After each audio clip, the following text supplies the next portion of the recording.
All right, thank you for staying with us. It is a new dawn for Nigeria as another president has been chosen and will be sworn in come May the 29th of this year. Well, Asiwaju Tinubu, who scored the highest number of votes in the presidential election, accepted the mandate to serve Nigeria. In his speech, he stated that the youth are the greatest asset the country has, while stating that they will feel his regime in terms of good education, job opportunities, amongst others. He also noted that there will be education loans to students who may not be able to afford to go to school, and there will be no more strikes. The youth, I address you first. Let me repeat that I hear you loud and clear.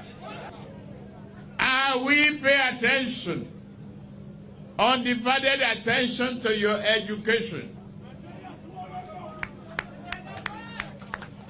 We will be creative. Credit will be available. Education loan will be available. 4 years course will be 4 years course. No more strike. Your universities will have their autonomy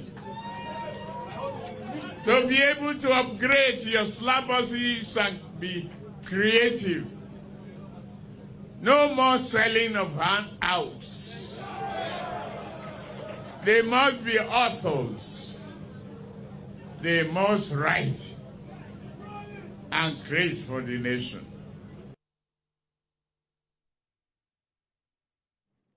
Well, joining us in the studio is a strategy and public affairs analyst, Dikbo Oyewole. Good morning. Good morning. It's good to have you on the program. Great to see you. Great to see you. Let's even begin with your assessment of the whole process. Okay, well, we had a conversation a couple of days ago before they announced the results. I mean, for me, I think INEC could have done better. And for me, I still maintain the fact that they need to justify the money they got from us. Because I see no reason why they could have conducted an election that was, for the most part, free and fair, but quite controversial. Because the major element of controversy in it always puts a dent in the reputation of the entire process and the aftermath of the process, which is saying that this particular person won the election, these other folks lost the election. And we don't need that kind of atmosphere in the country that we have right now. There's so much tension, there's so much frustration. People don't have access to cash, they don't have access to fuel, they don't have access to a lot of things. So we don't need that extra attention or that extra stress with what is going on with us. And I still maintain that after this entire process is done, that we need to audit the accounts of INEC. They need to tell us what they spent the money for. They really need to tell us. They need to tell Nigerians that, okay, this is what happened. And for them to also help us to put faith back in the system and in the institution. The places where they had controversies and all of that. For example, the places where they had overvoting while deploying the beavers. They should be able to have an internal audit of it and come out to tell Nigerians that this and this is what happened. Tribunal or low tribunal on the side. Because in the end, you have to be a credible organization and institution to say you want to conduct credible elections. Because what we're talking about now isn't just about now. It's about the coming elections to come. Either it's general elections 2027 or the all-cycle elections that will come before them. Yeah. So they need to understand that Nigerians need to have some faith in the system. We have had so much distrust in the system, and legitimately so, because of how our leaders in government, either appointed or elected, have chosen to conduct themselves. We cannot have a sensitive institution like INEC to now have that kind of reputation as well. It doesn't help our democracy and doesn't help our polity. Well, as it is, when after winning and he was giving his speech like we played earlier on, in his acceptance speech, he laid emphasis on the issue of education, amongst the youth. I've heard you loud and clear, there'll be no more strikes, universities will have the autonomy, there'll be credit and loan, education loans, And so, what do you interpret with that? Because a lot of people have said that for Nigeria to grow and develop, that education sector has to be a priority.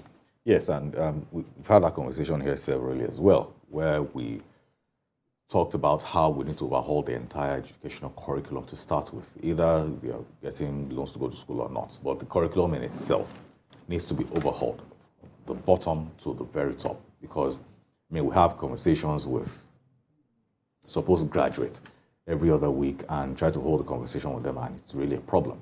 And I'm sure some people will say, oh, maybe it's a Gen Z thing. It's not a generational thing. It's mostly about the quality of education that they got.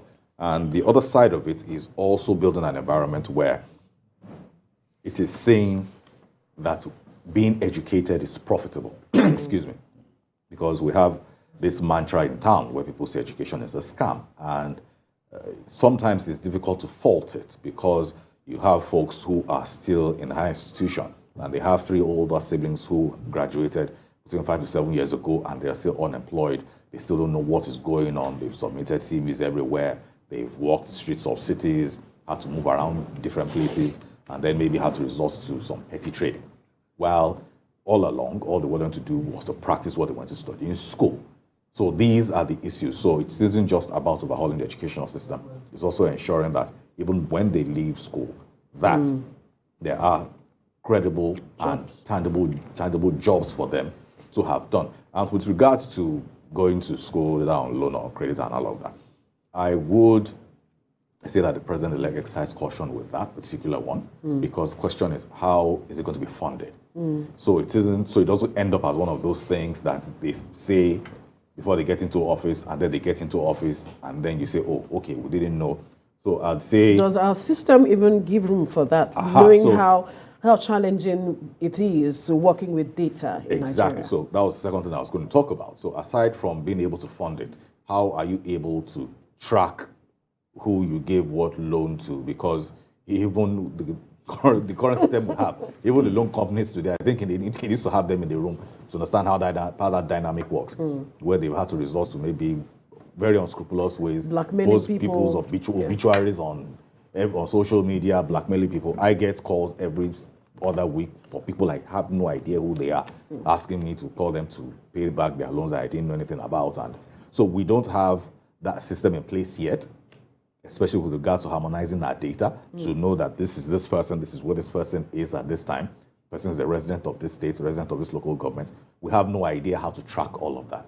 So it is a bit of a risky thing to do, but I'm more concerned about the financing part of it, because with the fuel thing, now it seems like the entire subsidy has been removed officially, unofficially, and then the new administration comes in. The question then becomes, are you removing the subsidy or not? Yes, he has said he's removing it. So you're removing the subsidy. Where is that money going to be deployed? Is that the one you're channeling to student loans, or what other part of the country or societal needs are you moving it into? Are you moving some of it into power? So they need to run a lot of numbers with regards to this particular conversation, because making certain promises, especially where finance is expected as the core part of it, can be very, very sensitive. And I do not believe that the Nigerian youth, the Nigerian people, are interested in hearing any excuse any longer with regards to promises made and promises unkept, especially where it concerns the youth. You say you want to give us loans for our education. 100 days has passed, we didn't hear anything. First year has passed, we didn't hear anything. Second year, you're then telling us, okay, this is subsidy. You know, we are not making money. You know, we are not selling crude oil at this price. People don't want to hear excuses. So I'd say they be very cautious with these statements and run the numbers critically first to ensure that we can accommodate it. Now, is it a good idea? Yes, it is a good idea, but we must be able to afford it. So what can we accommodate at this time that could give some buffer to students in this system that we run? Okay, well, as it is, we should be able to see how, one, like I said, the educational system overhaul the entire curriculum, ensure that the universities or higher institutions altogether, that they are well equipped, and the lecturers and teachers at the secondary school level and primary school level, that they are well trained. Let us, for now, work with what we have and ensure that the quality will increase. Now, it may not necessarily be at par with what we have in other climes, because that also involves funding, and we have to be realistic about it, because those other climes are the ones that we're trying to copy with the whole loans and all of that. And it always comes with a trade-off, which what I'm saying now is we cannot afford it at this time. But with what we have, I believe we can make it work, and we can have a lot of things done. Overhaul the curriculum, ensure that the people who are the teachers, the lecturers, they are well trained, ensure that the environment of learning is conducive enough for learning. Secondary schools, primary schools, they have roofs, they have chairs, they have desks. The universities, the lecture halls aren't overcrowded. If you need to build more lecture halls and all of that, have it done and have a roadmap. But we must be very deliberate with the actions we are taking, especially where it concerns the youth. Because like he also acknowledged, which was what I was quite impressed with, that the youth played a huge role in this election, and telling them that, okay, we heard you, I hear you, this is what we're going to do. But we must also make sure that when those promises are being made, there is every intention and the resources to make it happen. Because intention isn't just enough to keep a promise. You must have the resources also to keep the promise. All right. Bola Tinubu, when he was governor, was credited to have had a very formidable team. And the template was maintained over time when it comes to putting a team together that know what to do and how to do, building that kind of a network. What kind of a team are you seeing that he is going to put together? Well, to be fair, I believe anyone that's been objective will give him some credit for that. I mean, that's one of the things he's mostly known for. And that was the thing, that was, excuse me, that was one of the things that he was able to sell us on with the 2015 election, bringing President Buhari in, where people said, okay, you know what, if you have Bola Ahmed Tinubu on your team, then he can help you put a team together. And then a couple of years down the line, the president had the economic advisory team, and we're celebrating it everywhere. I remember I was on different platforms celebrating it, but I mean, we know what came of that, zero. So for that, putting the team together, I think that's not something he has a problem with. I believe he has a strong network of professionals and people who know what to do per time. And I think that he's also good with assigning tasks and being able to follow up with it. And I think there's always a consequence for not doing what you're supposed to do per time. So I believe that with regards to putting a team together, that shouldn't be a problem. But in the end, we are hopeful that he has more of a listening ear than the current president with regards to having advice with regards to his team, either it's in the economy or whatever part of our society or issues that affect our country. So when you look at all he said with regards to the youth now, do you think it will give them a sense of inclusivity? Because what we know most of this youth are calling for is being part of the process and not being left behind, so to speak. For now, no. What will determine if there's a buy-in will be his actions. And we won't have to wait till May 29 to see that happen. I mean, from now on, even though as a president-elect, I believe there are certain privileges that he is afforded, and I believe that he can start channeling those privileges in a certain way that reflects what he will do when he's finally sworn in. So it will mostly be about the actions, because we've had enough talk in Nigeria. Either you're a youth or you're a toddler or you're an elderly person. We've had enough talk, we've had enough promises made, and nothing's come of it. So it isn't enough to just make promises or just say you're going to do this or that. Your actions. What kind of actions are you expecting? Okay, well, I mean, I know that he called for some form of reconciliation with the other political party candidates. That's, I believe, at that level, he may be able to reach the youth as well, because in the end, they seem to be the arrowhead of their own movement, because either you like it or not, every political party is an exaggerated part of the movement. So they should be able to have conversations with their followers and see how you can reach out to leaders at various levels, not just at your party level, maybe at high institution levels, at different organizations, civil society, and different platforms. You should be able to see how you can reach out either directly or by proxy. But it must be seen to come with open arms and clear intent, and not a quid pro quo, where we're saying, okay, you're trying to help us rebrand our image. And no, excuse me. It must be seen that we are trying to make this country work, and we're trying to work together. We're trying to include you in the system of government. We're trying to see how this is going to be done. And I'm sure a lot of people will say, oh, yes, he needs to have maybe a certain percentage on his team, work in different levels. Of course, that's all good. But I believe on a larger scale, that may be symbolic, but it may not fully be effective, because in the end, he's not going to be the president of those youth on his team alone. He's going to be president of the youth of every Nigerian, either home or abroad as well. So you must also see how you reach out to the youth in the diaspora as well. And takes me to the next point I intend to make, which is mostly around seeing how we can have a better reputation as a country. So our folks abroad can have it a lot easier. And we must be able to craft a very sound foreign policy. This is something that we have had lacking in our country for many, many years. I find it very embarrassing that we say we're the giant of Africa. I mean, during the course of these elections, we had a lot of African countries staying glued to our TV stations and wondering what is going on, because they know that whatever happens in Nigeria affects the entire continent. Yeah. But we do not carry ourselves that way. So we must have that sense of responsibility to say that what is our foreign policy?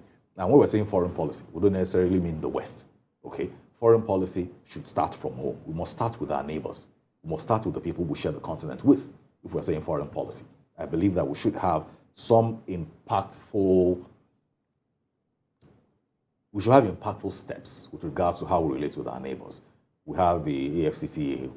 How much has that been maximized? We're part of the ECOWAS. What has that really done for businesses, both in Nigeria, in Ghana, in Togo, in different locations? We have the AU. How effective is the AU with regards to issues of security, resolving conflict, seeing how we can increase relations with ourselves and do away with this Anglophone, Francophone mess that we have going on with us? I believe that Nigeria should be at the forefront of these kind of conversations. I will not show leadership, because we can't just say we are giants of Africa and then giants by mouth and not in action. So we must be able to do a lot about it. But also, to the second part of the foreign policy bit of it, we must see how productivity must return to the system. Because today everybody is faulting a lot of people for saying, oh, they want to jackpot, they want to jackpot. The fact remains, we need to get to the root of the problem. Why do people believe that they have to leave the country? If he deploys a team on the streets and they are able to get answers to these questions, then you can reverse engineer a solution. And then he will see a huge buy-in from the youth. That is something that I believe that they can get done, and they can get done right. Yeah, the jackpot thing is where people are migrating out of the country is actually very prominent among young people. Now, go on the street and ask anyone, everybody wish they can just get off. Even folks that know they can't afford it, but they're like, some miracles do should everything they happen. can. In fact, So we even miracles see should just instances happen where people are going to borrow money Yes.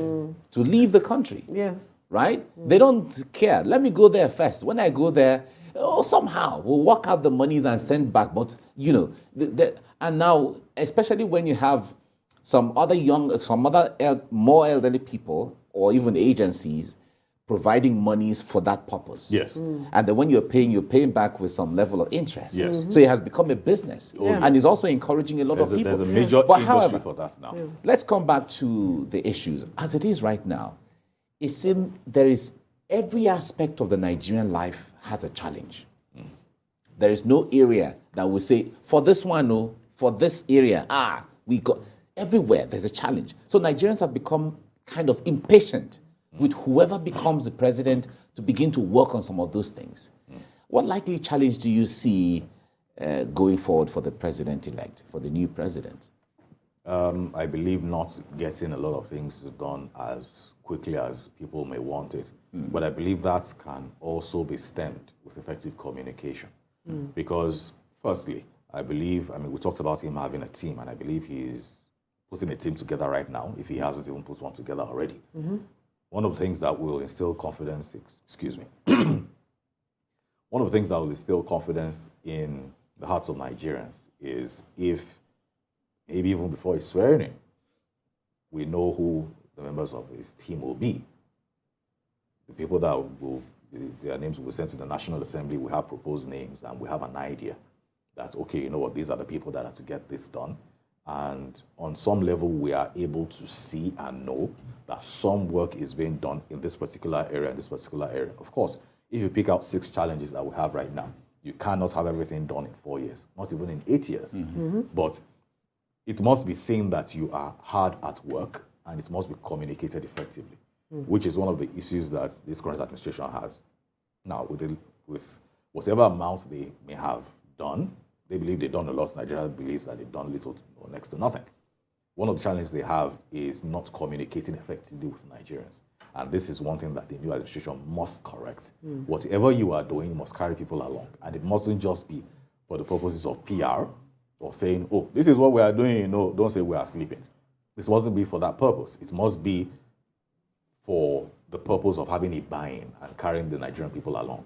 And the communication must also be a two-way street. It shouldn't be you are talking to us or you are talking down at us. You should also create avenues where you are able to get feedback and listen to what Nigerians are saying. Because even in every business, you must understand the place of feedback. It is feedback that lets you know that what you're doing it well. You can improve on it. What you're doing it rubbishly, and you should get some training done with it or do it a lot better. So we must have that open line of communication, and it must be effective at every level. All right, quickly, so what kind of, perhaps, education minister, for instance, do you foresee or would you expect the president-elect to have at this time with the promises he has made? Well, someone with a proven track record in the educational sector. Now, the name doesn't come to mind for me readily right now, but somebody with a proven track record in the educational sector that they have been able to show that, okay, you know what, from this time to this time, they've been able to add this much value to the sector at whatever level that they've been, and ensure that they surround themselves with people who are also of like minds and are also competent, because in the end, competence should be at the heart of all these selections. It shouldn't just be about maybe certain people politically, which, to be fair, it is part of what the game is. I mean, everywhere in the world, that's part of what it is. But I believe that if there's competence at play, there won't be so much pushback with regards to who these folks are. As long as there's competence and we're getting results, I believe everybody will be fine with it. All right, we'll have to wrap up the conversation here now. Strategy consultant and public affairs analyst, Tinubu. Thank you for your time. Thank you for having me. Thank you for coming. Thank you.